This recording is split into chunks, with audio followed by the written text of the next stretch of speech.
Hello दोस्तों, आप सबका स्वागत है मेरे यूट्यूब चैनल में। आज की कहानी है कसक भाग 1। रात 8-9 बजे का समय था। शहर के बड़े रेलवे स्टेशन के बाहर यात्रियों के आगमन के कारण बेहद भीड़ भाड़ थी। इसी भीड़ को चीरता एक ऑटो स्टेशन के बाहर रुका, जिसमें से 20-21 साल की एक लड़की उतरी। ऑटो वाले के हाथ में रखे 10 रुपये पकड़ाए और अब वह रेलवे स्टेशन की तरफ लपकी। अपने साधारण से कपड़े, हरे रंग के सलवार सूट और साथ में मैचिंग की चुन्नी ओढ़े हुए, पैरों में सिंपल चप्पल होने के बावजूद वह काफ़ी आकर्षक लग रही थी।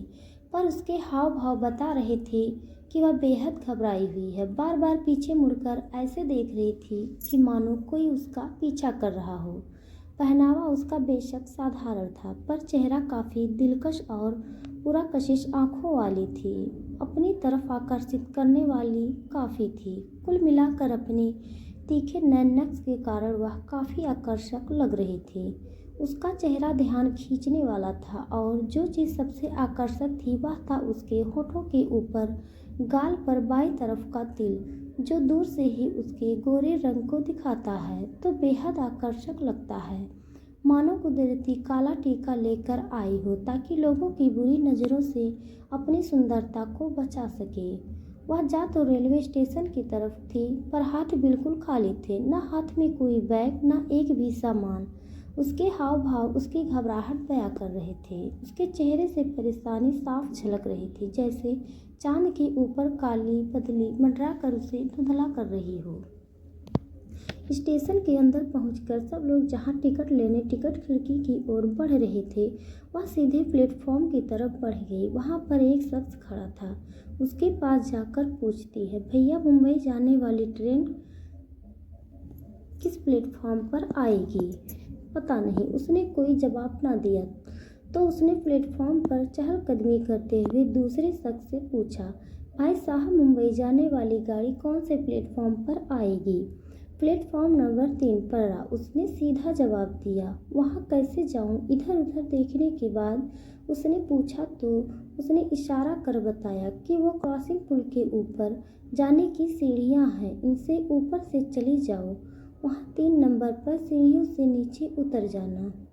उसने रास्ता बताया तो वह उसे धन्यवाद कहती जल्दी जल्दी सीढ़ियाँ फाँदती ऊपर चढ़ी और प्लेटफॉर्म नंबर 3 पर उतर गई। वह बार बार पीछे देखती जैसे कोई उसका पीछा कर रहा हो। घबराहट उसके चेहरे पर बार बार झलकने लगती। वह वहाँ बने एक बेंच पर बैठ गई और गले की चुन्नी को सिर पर ओढ़कर चेहरा हल्का ढक लेती है ताकि कोई चेहरा उसे पहचाने ना। थोड़ी देर बाद एक सुपरफास्ट प्लेटफॉर्म पर आकर रुकी, जो वहाँ पर मात्र 2 मिनट के लिए रुकने वाली थी। भैया, ये ट्रेन मुंबई जाएगी क्या?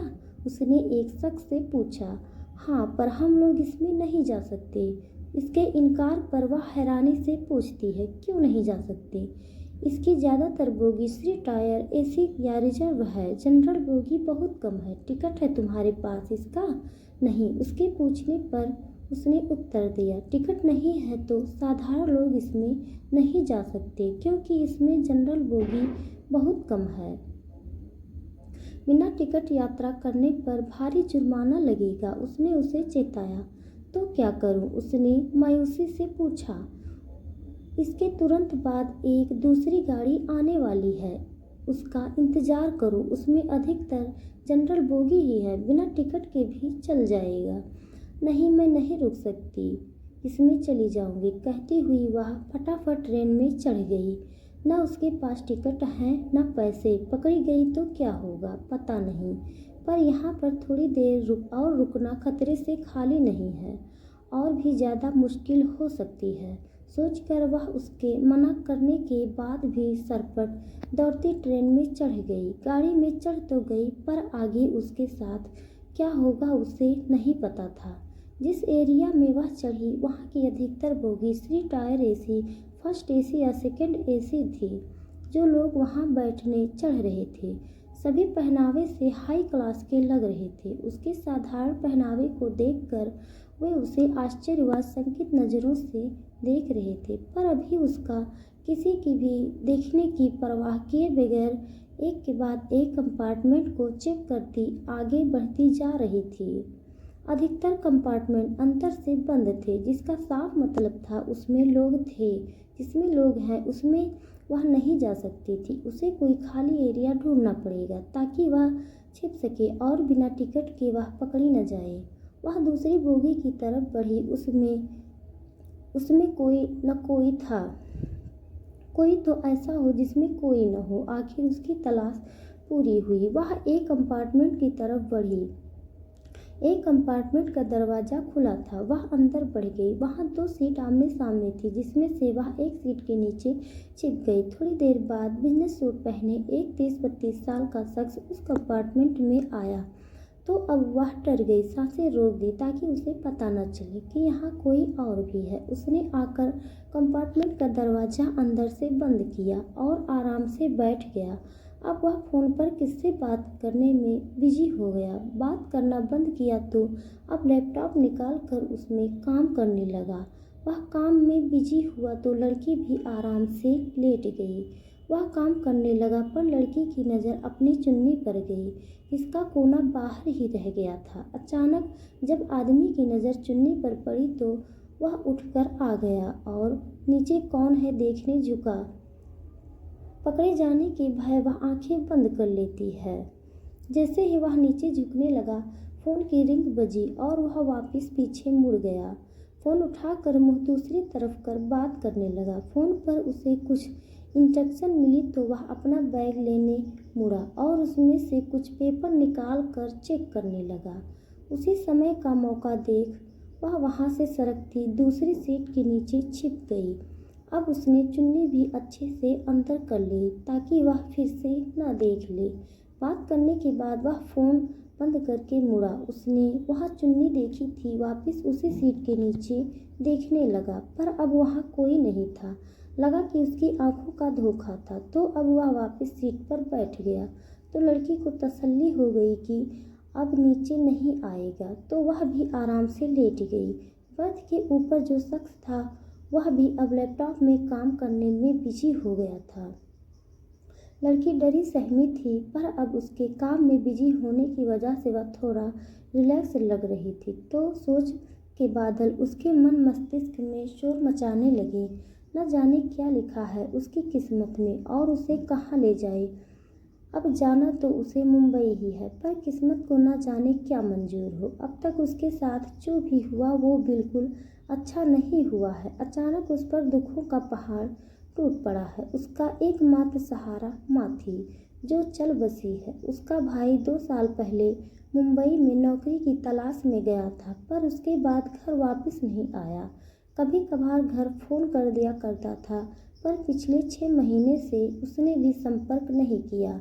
माँ के गुजर जाने के बाद यहाँ उसका कोई सहारा नहीं बचा, तो वह वहाँ जाकर उसे ढूंढने का प्रयास करेगी। 6 महीने पहले उसके भाई बोले शब्द अभी भी उसके कानों में गूंज रहे थे। आहाना, मैं ही जल्दी ही घर वापस आऊँगा। पर 6 महीने हो गए, न भाई लौटा न उसका फ़ोन आया। अब तो घर भी उसका अपना नहीं रहा। माँ थी वो गुजर गई है। यहाँ कोई उसका अपना सगा नहीं रहा।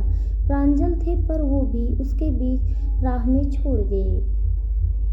मन उदास, दिल जख्मी है। ये होता कुछ न था, पर रुद्र प्रताप जो उसके पीछे कुत्तों की तरह पड़ा है ताकि उसे जबरदस्ती शादी कर सके, अब उससे छूटकर किसी तरह यहाँ पहुँची है। मुंबई जाने के लिए ट्रेन में बैठ तो गई है, पर न उसके पास भाई का पता, न उसके पास पैसे हैं, न मुंबई में रुकने का ठिकाना। छोटी सी आस वान्या और वैभव है, तो सबसे पहले मुंबई जाके वह अपनी सहेली वान्या और वैभव को ढूंढेगी। उसके पास वैभव का फ़ोन नंबर है। वान्या उसकी पड़ोस में रहती। हीरोइन बनने और मॉडलिंग के शौक के कारण वह वैभव के साथ घर से भागकर चली गई है। मुंबई जाने के बाद कुछ न कुछ तो वह भी कर लेगी। अगर किसी ने उसे मुंबई पहुंचने से पहले पकड़ न लिया तो रुद्र प्रताप चुप तो नहीं बैठेगा। उसका पीछा कर रहा है ताकि पकड़ कर वापस ले जा सके। यहाँ तक कि ट्रेन में उसके आदमी पहुंच गए होंगे। वह उसे ढूंढते हुए ट्रेन में जरूर आएगा। मुंबई पहुंचने से पहले उसे किसी के हाथ न आना है। आंखें इतना रो चुकी हैं कि अब आंसू भी सूख कर पत्थर हो गए हैं। सोच के चक्रव्यूह से दरवाजे पर हो दस्तक। बाहर आई तो वह डर के मारे गठरी बंद सी सीट के नीचे सिमट गई। रेलवे पुलिस थी और उनके साथ रुद्र प्रताप के लोग पूछताछ करने आए हैं। यहाँ कोई लड़की तो नहीं आई? उसने पूछा। नहीं, यहाँ तो कोई नहीं आया, उस शख्स ने इनकार कर दिया। क्या हम कंपार्टमेंट चेक कर सकते हैं? उन्होंने परमिशन मांगी। लुक इंस्पेक्टर, यह पूरा कंपार्टमेंट मैंने इसलिए बुक करवाया कि कोई मुझे बेवजह डिस्टर्ब न करे और मैं बिना रुके अपना काम कर सकूं। दरवाज़ा बंद है तो कोई यहाँ कैसे आ सकता है? उसने ऊंची आवाज़ में उसे डिस्टर्ब करने के कारण उन्हें डांटा तो वे लोग चले गए। उनके जाने के बाद वह फिर से दरवाज़ा बंद कर लॉक कर लेता है। उसके जाने के बाद अहाना ने भी लंबी सांस ली। अब वह शख्स भी आकर बर्थ पर बैठ गया। अहाना को उसकी दोनों टांगें और नीचे टिके पैर ही दिख रहे थे। डर के मारे सांसें तेज चल रही थी। वह चुन्नी मुंह में ठूस लेती है ताकि उसकी तेज दौड़ती सांसें उसे सुनाई न दे। थोड़ी देर बाद उसने टांगें ऊपर कर ली तो अब अहाना ने चुन्नी मुंह से निकाल कर गहरी सांस ली। धीरे धीरे समय बीतने लगा। थोड़ी देर बाद डोर पर फिर नॉक हुआ। एक आदमी उसके लिए खाना लेकर आया था। उसने लॉक खोलकर खाना लिया और दरवाज़ा वापस बंद कर दिया। अब उसने साइड में रखी टेबल जो फोल्ड करके रखी हुई थी वह निकाली और उसके ऊपर खाना लगा दिया। खाने की खुशबू से अहाना के नाक के अंदर गई तो पेट के चूहे बाहर कूदने लगे। खाने की खुशबू से पेट की आंतें और अधिक शोर करने लगी। सुबह से कुछ नहीं खाया, बहुत भूख लग रही थी जो खाने की खुशबू से और अधिक बढ़ गई। अचानक उस शख्स के हाथ का चम्मच नीचे छूट गया। वह उठाने झुका तो अहाना ने आंखें बंद कर ली। लगा वह पकड़ी गई, पर शुक्र था उसने ध्यान नहीं दिया। चम्मच उठाकर फिर से खाना खाने लगा। खाना खाने के बाद बचा हुआ खाना और बर्तन समेट कर टेबल पर साइड में रख दिए। अब वह सोने के इरादे से लेट गया। समय भी 11 बजे के करीब हो रहा होगा। अहाना उसके सोने का इंतजार करने लगी ताकि वह सो जाए तो वह बचा हुआ खाना खा सके। जब अहाना को लगा वह सो चुका होगा तो वह बाहर निकली। देखा तो वह मुंह फेर कर लेटा हुआ है। उसे बहुत भूख लगी थी। वह ललचाई दृष्टि से खाने को देखती है क्योंकि अब वह बचा खाना खाना चाहती थी। उसने फटाफट बचा हुआ खाना खाया और बोतल से पानी पीकर नीचे रखने लगी कि महसूस हुआ किसी ने उसके हाथ की कलाई मजबूती से पकड़ रखी थी। उसने उसकी तरफ देखा, वह उसे ही देख रहा था और अब उसने पूरी ताकत से उसे अपनी तरफ खींच लिया। अब अहाना हक्की बक्की उसके ऊपर थी। उसने अहाना की कलाई से पकड़कर खींचा तो अहाना उसके ऊपर थी। वह हक्की बक्की सांस रोके उसे देख रही थी और वह भी उसे एकटक देख रहा था। वह उठना चाहती थी पर वह उसकी कमर पर दोनों हाथों को मजबूती से पकड़ बना लेता है। अहाना उसके ऊपर ऐसे लेटे होने से वह उत्तेजित हो गया था। दोनों की सांसें और नजरें आपस में टकरा कर एक हो रही थी। अहाना उसके सीने पर हाथ रखकर उठने की कोशिश करती है पर उसकी आंखों में इनकार था। फिर से दरवाजे पर दस्तक हुई पर इस बार पुलिस नहीं, टीटी था। दरवाज़ा लॉक न होने के कारण वह दरवाज़ा खोलकर सीधा अंदर ही आ गया। शायद वह दरवाज़ा लॉक करना भूल गया था।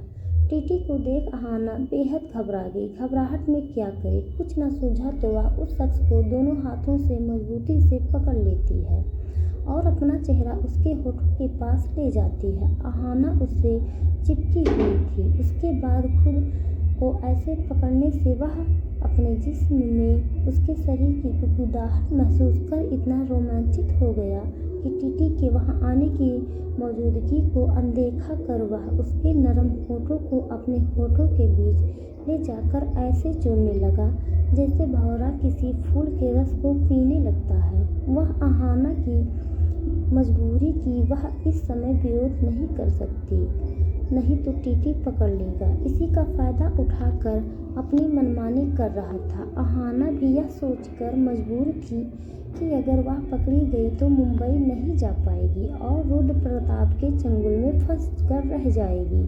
वह उसका साथ देने लगी कि टीटी को उन्हें देख यही लगा कि वो दोनों कपल हैं और वह बिना पूछताछ के चला गया। टीटी ने उन्हें प्रेम में ऐसे तल्लीन देखा तो थोड़ा झिझक गया, पर उसे अपना काम भी करना था। ओ हेलो, टीटी ने तेज आवाज़ में पुकारा, पर उन्होंने कोई प्रतिक्रिया नहीं दी और उसकी बात को अनदेखा किया। तो टीटी झुरलाता बोला, सुन क्यों नहीं रहे हो? घर पर करना यह सब? तुम लोगों को यही जगह मिलती है क्या ये सब करने के लिए? सफ़र में यही करने आते हो क्या? वह चिड़चिड़ा गया। ओ हेलो, वह दोबारा बोला, पर जब उन्होंने कोई जवाब नहीं दिया और एक दूसरे को चूमना भी बंद नहीं किया तो फिलहाल टीटी वहाँ से जाने को मजबूर हो गया। वैसे भी यह पूरा कंपार्टमेंट एक ही शख्स के नाम पर बुक था, तो वह ज़्यादा पूछताछ करके उसे नाराज़ भी नहीं करना चाह रहा था। उन्हें ऐसे एक दूसरे में खोया देख टीटी भी वहाँ से चलकर जाने लगा। तो न जाने कैसे बेशरम लोगों से पाला पड़ता है हमारा। क्या होगा इस देश समाज का? किसी में शर्म लिहाज तो कुछ बचा ही नहीं है। कम से कम पब्लिक ट्रांसपोर्ट को तो बख्श दो। वह बड़बड़ाया। जब उन दोनों पर कोई असर नहीं हुआ तो वह झुंझुलाता दरवाज़ा बंद करके चला गया। उसे बाहर जाता देख अहाना ने राहत की सांस ली और उसके बाहर जाते ही अब वह खुद को उससे छुड़ाने लगी, पर वह शख्स उसे नहीं छोड़ना चाह रहा था। छोड़ो, चला गया वो। अहाना ने उससे खुद को दूर छुड़ाना चाहा तो अब उसकी पकड़ थोड़ी हल्की हुई, पर वह उसे प्यार भरी नज़रों से देख रहा था। वो चला गया, पर तुम क्यों दूर जा रही हो? अब तक तो तुम भी साथ दे रही थी। उसने शरारती नज़रें उस पर टिकाई। दिमाग खराब है क्या? पता तो है वो सब मैंने उससे बचने के लिए किया। वह सब ड्रामा था जो टीटी को दिखाने के लिए था। उसके जाते ही ख़त्म हो गया। वो ड्रामा, तुम्हारे ड्रामे के चक्कर में जो मेरा बुरा हाल हो गया है उसका क्या? पर जो भी हो, एक बात तो है, तुम इतनी खूबसूरत हो कि किसी को भी बहकने पर मजबूर कर दो। अब तक ड्रामा था, पर मैं यह रियल में भी करना चाहता हूँ। कहता हुआ वह उसके होठों पर फिर से चूमने को हुआ तो वह उसे खुद को छुड़ाने लगी तो वह गुस्सा हो गया। जब तक टीटी था तब तक तो साथ दे रही थी, उसके जाते ही ड्रामा कहकर मुकर रही हो, पर तुम ऐसा नहीं कर सकती। ऐसा करके तुमने मेरे सोए अरमान को जगा दिए हैं। उनका क्या? वह उसे छोड़ना नहीं चाह रहा था।